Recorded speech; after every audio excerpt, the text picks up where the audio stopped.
Ya escuchamos a los candidatos a diputados y en este caso vamos a estar escuchando a los candidatos a senadores. Vamos a aclarar que desde el oficialismo se invitó particularmente al candidato Gustavo Sáenz, que por un problema de agenda no pudo acercarse a nuestro programa, pero sí nos acompaña Gabriela Serrano, que es candidata del Partido Obrero, y el doctor Alfredo Puig del Partido Renovador de Salta. ¿Cómo les va? Buenas noches. Buenas noches. Interesante se pone por allí la discusión política, teniendo en cuenta esto que le decía a los candidatos, ¿no? Hay temas que le interesan mucho a la gente, como el tema de adicciones, como el tema de inseguridad, y no hay reales propuestas como para solucionarlo. En realidad tampoco hay políticas públicas. Hace poco tiempo el gobernador hizo distribuir un folleto que lo distribuyeron en casi toda la ciudad, informando sobre las políticas de seguridad. El folleto solo contenía números, cuántos patrulleros compraron, autobombas, reuniones de los consejos comunitarios, etcétera. No había una sola propuesta, no había un solo diagnóstico, no había una sola meta. Es decir, si tengo un 20% de inseguridad, la puedo bajar a 18, a 15. ¿Cuál es la incidencia que tiene el problema de la drogadicción en el conjunto del delito? ¿Qué tareas preventivas se están haciendo en orden a remover las causas que generan el delito? Es decir, no había ninguna propuesta. Pareciera que la actividad de seguridad y la política de seguridad se reduce a la administración presupuestaria y una especie de rendición de cuentas en relación a las compras y a las reuniones que hacen en función de la política de la presencia policial en la ciudad. Desde ya que es importante la presencia policial, pero la policía actúa sobre hecho histórico. La verdadera prevención no es la que hace la policía, la verdadera prevención es la que se hace una política social dirigida y enfocada al ámbito en donde se generan estos problemas, crear condiciones de vida que permitan a estas personas tener alternativas diferentes y por supuesto con políticas educativas muy intensas que generen en definitiva esto que lo que siempre hablamos, que es igualdad de oportunidades, es decir, que se incorporen a la sociedad con posibilidades de verdaderamente insertarse en un camino que los aleje del delito. Esto no cura todo el delito, pero sin ninguna duda reduce muchísimo las posibilidades de que se reitere y se incrementen las estadísticas. Cuando una estadística dice que hay mucho más secuestro de drogas y muchísimo más personas detenidas, lo que está diciendo es que está incrementándose el delito, no que verdaderamente se está reduciendo. Entonces las políticas de seguridad pareciera que van acompañando la demografía del delito y no verdaderamente apuntan a reducirlo. Y enfatizo lo de reducirlo, porque muchas ciudades del mundo han acometido políticas de seguridad permanente que han posibilitado una reducción drástica de los números y de los porcentajes de delito. No nos transformamos en angelitos, pero sin duda se trata de una cuestión humana y como toda cuestión humana es posible de administrarla con otro tipo de estrategias y con otro tipo de abordajes. Esto en Salta no sucede. El doctor Puig habla de falta de políticas públicas. ¿Qué se puede hacer desde el Senado justamente en este tema que tanto nos preocupa, que es la seguridad? Desde el Partido Obrero, ¿qué es lo que se propone? Mira, acá un problema que es muy grande, que nos reclaman en los barrios, en todas partes, es el tema del narcotráfico, de las adicciones. Y acá no va a haber nunca un combate real a las drogas si no se va por la ley de blanqueo de capitales que tenemos en Salta, que permite que este dinero también entre al circuito legal.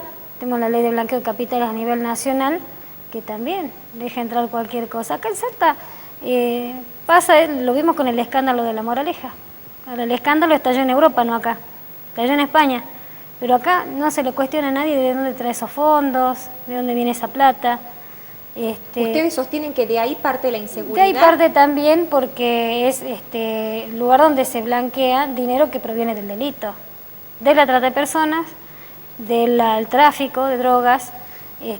Lo de la trata es muy importante, ¿no? Porque acá siguen haciendo cualquier circo con el tema de la trata, dicen no, que hay leyendas urbanas sobre chicas que son secuestradas en tráfico. La Organización Internacional de las Migraciones está señalando el norte argentino como un lugar de crecimiento de la trata de personas, ¿no? Y en Salta tenemos 35 chicas desaparecidas y la policía no puede explicar dónde están. Entonces acá hay cosas del delito que no se tratan. Y por el tema de adicciones, el Estado tiene una política realmente miserable si se trata del tratamiento a los adictos. Es prácticamente nada. Es un tratamiento ambulatorio que es más bien para drogas livianas, no para las adicciones al paco, que son drogas muy duras, muy difíciles de tratar, y requieren una rehabilitación, requieren un presupuesto especial de salud para estos tratamientos. No las hay, los chicos se terminan matando Y después esto que se hizo ahora, esta adhesión a la ley nacional para que haya fiscales en los barrios, para que haya una cuestión más rápida. Eso es algo que ya existe. La cárcel federal está llena de camellos. Ahora, nunca agarran a un narcotraficante. Acá no se sigue la ruta del dinero. Entonces, hay mucho encubrimiento también del problema real. Nosotros a principio de año tuvimos un debate muy grande en el Consejo Deliberante, porque sacó una ordenanza que un verdadero mamarracho. Que decía que todas las empresas salteñas que pongan en sus volantes o en sus publicidades una leyenda que diga no las drogas, está exenta de impuestos. Y eso era una medida para combatir el narcotráfico. Un absurdo. Utilizan un negocio a favor de un privado para hacernos creer que están combatiendo el narcotráfico. No. Ahora, entonces no hay seriedad. Doctor Puig, otra cosa que a la gente le preocupa mucho es el tema de la lentitud de la justicia. Hay marchas todos los viernes. Usted ha sido ministro de la Corte de Justicia. Se han realizado muchas reformas a nivel judicial para tratar de agilizar y no se consigue esto. ¿Hay alguna forma como para agilizarlo también y agilizar también los organismos de control? Hay muchas estrategias en el mundo, en definitiva, para agilizar, digamos, los procedimientos judiciales. Está claro que la reforma judicial que se puso en marcha progresivamente todavía no está operando a pleno.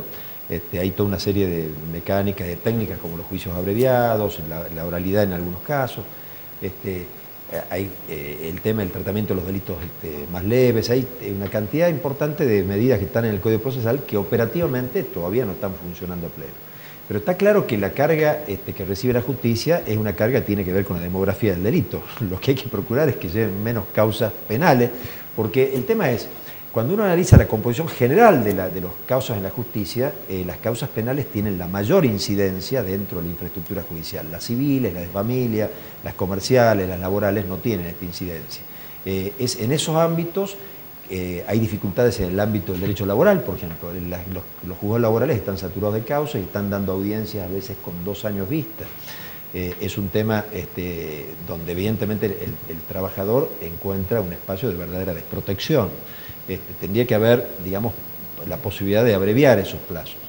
Pero esto requiere un poco más de inversión, sin ninguna duda. ¿Y qué pasa, por ejemplo, cuando hay jueces federales como el juez Reynoso que está advirtiendo que nuevamente va a dejar liberados a narcotraficantes porque no tienen lugares o condiciones para tenerlos detenidos? Porque se rompen tratados internacionales, se violan tratados internacionales. Habría que ver el fundamento de la resolución. Yo no creo que no haya lugares para alojar detenidos porque ha habido siempre una colaboración permanente entre la justicia nacional y la provincial, y la provincia alberga permanentemente jueces federales. La puesta en marcha del futuro juzgado de Tartagal seguramente va a aliviar una carga y va a derivar seguramente detenidos también a las cárceles de Tartagal. Pero me parece que este es un problema que no tiene resolución sencilla sin una inversión importante en materia de infraestructura judicial y de infraestructura carcelaria. Me parece que en esto, aunque se ha avanzado un poco, la inauguración de la cárcel de Güemes ha sido un alivio en parte para las cárceles provinciales, no lo ha sido del todo. Y acá se requiere una inversión muchísimo más intensa de la nación en el ámbito federal, porque lo que se nota es que el narcotráfico está incidiendo enormemente también en la composición de la población penal. Entonces, en esto, el hecho de que la provincia haya asumido la responsabilidad de combatir el delito leve del narcotráfico, nuevamente viene a sumar otra causal, digamos, que genera necesidad de alojamiento, mejor infraestructura, mejores servicios. Esto es un problema de inversión y de estrategias que permitan, en algunos casos, juicios más abreviados. Hay países del mundo en donde los fiscales suelen hacer acuerdos en relación a las penas. Hay una habilitación en el Código de Procedimientos para que esto suceda. No está operando pleno, pero esto va a eliminar muchas causas del circuito de juzgamiento. Cuando uno analiza que de cada 1000 causas se juzgan aproximadamente 15, y se prescriben muchas otras se acumulan, pero bueno, tenemos un problema de acumulación y un problema de irresolución de una cantidad de cuestiones que deberían ser atendidas y juzgadas. Está claro que el delito primario leve, muchas veces los jueces no le prestan atención. A la reincidencia sí, y al delito grave también. Pero me parece que el problema pasa básicamente porque no hay una capacidad de atención plena de la totalidad de las causas que les llegan. Los jueces no pueden atender 17.000 causas en un juzgado. Gabriela Serrano, en virtud de los resultados electorales de las elecciones nacionales, ustedes estarían con muchísimas posibilidades de pelear en Capital por la senaduría. ¿Cuál sería su propuesta dentro del Senado, teniendo en cuenta que sería la primera incorporación, digamos, del Partido Obrero justamente en la Cámara Alta Provincial, y de cuál sería la impronta que ustedes le pondrían, digamos, a esa gestión legislativa?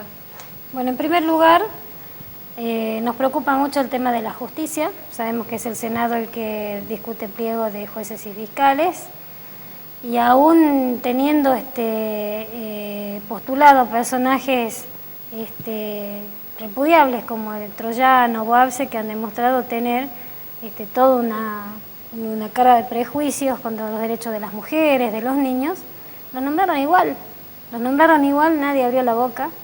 Y el Senado es una cámara de registro que pasa de largo, nadie pone en cuestión los antecedentes de los jueces. Nosotros sí los queremos hacer. Y ahora tenemos la experiencia, junto a esta comisión de familiares que marcha todos los viernes, de que ya tenemos historial de varios jueces, porque tienen una acumulación de casos impunes que son completamente inexplicables. Y esto que decía hace rato Puig de la falta también de recursos en la justicia, es asombroso. Tenemos casos pongo un ejemplo del caso del joven José Llanes, que murió en el derrumbe del edificio Luxem. Hace 3 años que está paralizado porque la justicia no tiene, la familia tampoco tiene los recursos para pagar un perito en accidentes laborales. Entonces, esto no puede seguir pasando. No puede ser que por estos motivos prescriban muchas causas. Entonces, la bancada del Senado para nosotros tiene esta importancia de ser también un instrumento para la organización, la lucha de esta comisión de familiares, y que además nos están pidiendo que se conforme la comisión de familiares en Orán, en Tartagal, porque a veces vienen para acá, para las marchas de Salta. Después queremos también ir por los proyectos nuestros. Tenemos cajoneado en el Senado el proyecto de Pereira Rosas, que está aprobado en diputados, que queremos que sea una expropiación sumamente marcada, como muchas de las expropiaciones que hay, que sea destinada a la construcción de viviendas de acceso universal. Y casualmente el que lo tiene sobre todo presionando para que no se trate justamente Sáenz, porque dice, no, acá lo que queremos darle es otra fisonomía a Pereira Rosa, que haya edificios, que haya otras características, que es lo que está llevando adelante ISA en la planificación urbana de Salta, no es justamente el desarrollo de la vivienda familiar. Queremos también la ley de riesgo de trabajo, que plantea que los trabajadores puedan elegir sus cuerpos de delegados para ver los temas de seguridad e higiene en los lugares de trabajo. Esto va a servir sobre todo para la construcción, que es la rama donde más es más alto, ¿no?, el índice de accidente laboral, porque a nivel más general, digamos, la legislación no acompaña la protección de los derechos de los trabajadores. La ley nueva de ART, por ejemplo, eliminó la doble vía, y los trabajadores, esto hizo que bajen los costos laborales para las patronales más en general, entonces se van a producir más accidentes laborales. Esto hay que tenerlo en cuenta. Y queremos también la ley de centro de estudiantes, que es una ley nuestra que también está aprobada en diputados. Queremos que los estudiantes tengan esta herramienta de poder organizarse en las escuelas, que es tanto para los colegios públicos como los privados, porque además la juventud ha mostrado que tiene este carácter transformador, que tiene este empuje de que de hecho les han dado los votos y el voto a los 16, por ejemplo. Sí, y además es una experiencia que nosotros hemos hecho también en el Partido Obrero. Muchos de nuestros militantes son todos jóvenes y que hemos empezado por ese lado, digamos, por esa experiencia política. Doctor Alfredo Puig, ¿cómo en un momento se planteó nuevamente esto de la unicameralidad, la bicameralidad? ¿Es necesario el Senado? ¿Y cómo se reemplaza esta especie de aletargamiento que tiene el Senado, que no es lo mismo que la Cámara de Diputados? A ver, los sistemas unicamerales no necesariamente son eficientes. Uno ve, hay distintos sistemas unicamerales, no es igual Tucumán que Córdoba, por ejemplo, son mecanismos distintos. Son igual de costosos que los sistemas bicamerales y a veces tienen en los tiempos de tratamiento y en la imposición de las mayorías el mismo problema. Me parece que esta es una discusión que omite considerar el problema de fondo. Es decir, el problema de fondo es el sistema de representatividad. Sí. Nosotros tenemos un sistema de representatividad que hace que prácticamente más de la mitad de la provincia sea prácticamente un circuito uninominal. Y poblaciones muy pequeñas que eligen un senador generan una mayoría agravada que le permite al partido justicialista gobernante, con apenas un 40% de los votos y a veces con menos, tener los 2/3 de las dos cámaras de manera sistemática. Entonces, el problema de fondo va a estar siempre en de qué manera. Yo tengo claro que los sistemas electorales no son perfectos, pero tienen que generar la posibilidad de que haya representaciones genuinas, es decir, que la expresión del voto de la gente determine que haya un número equivalente de representantes en la legislatura. Esto, más allá de la unicameralidad o la bicameralidad, requiere un rediseño desde la Constitución y desde el sistema electoral. Se perdió en Salta la posibilidad de hacer eso porque la reforma constitucional que se hizo en el año 2003, cuando 2003 y 2004, que cuando fue la reelección de Romero fue 2003, ¿no? Sí. Bueno, cuando se hizo esa reforma constitucional, se dejó una enmienda, perdón, en la reforma del 98 fue eso, se dejó una posibilidad de enmienda que se pudiera discutir por vía legislativa un nuevo sistema electoral representativo. Me parece que ahí se perdió la oportunidad de establecer un mecanismo que posibilitara una mucho mayor apertura a la representación política y que las minorías estuvieran sistemáticamente representadas en una Cámara abrumadoramente oficialista. Entonces, la bicameralidad o la unicameralidad no resuelve el problema de la representatividad. En los hechos hay sistemas bicamerales que funcionan muy eficientemente y lo que usted dice del Senado, si está letargado o no, o si tiene más estridencia o no, tiene que ver básicamente con la disciplina partidaria. Al ser todos teniendo una identidad política, hay una subordinación absoluta a las políticas ejecutivas y a las directivas. ¿Tiene que venir una reforma de la Constitución? Yo creo que en algún momento va a haber que plantearla. No son momentos, la gente no desconfía de las reformas constitucionales, porque cada vez que se reforma la Constitución, lo que agregan son nuevos mandatos. Y lo que hay que hacer acá es reducir los mandatos, si fuera cero mejor, porque hay provincias que todavía tienen un solo mandato, es decir, Mendoza, Santa Fe, son provincias en donde los gobernadores tienen un solo mandato y los legisladores dos, y se acaba. Hablando de partidos políticos, doctor, el Partido Renovador de Salta está tomando presencia y fuerza nuevamente. Usted, en caso de llegar al Senado, ¿qué es lo que propondría para realmente cambiar esta imagen que tenemos todos del trabajo Senado, que hace el Senado? Yo creo que la posibilidad de que haya una voz opositora en el Senado, sin duda va a enriquecer, sobre todo una voz opositora que ideológicamente defina claramente posiciones críticas de la gestión del Ejecutivo. ¿Y ustedes han logrado despegarse ya para la gente del oficialismo? Esto lo va a decir el voto, esto lo va a decir el voto de la gente. Es decir, lo que está claro es que el Partido Renovador tomó una decisión de no suscribir la alianza en la que estaba inserto,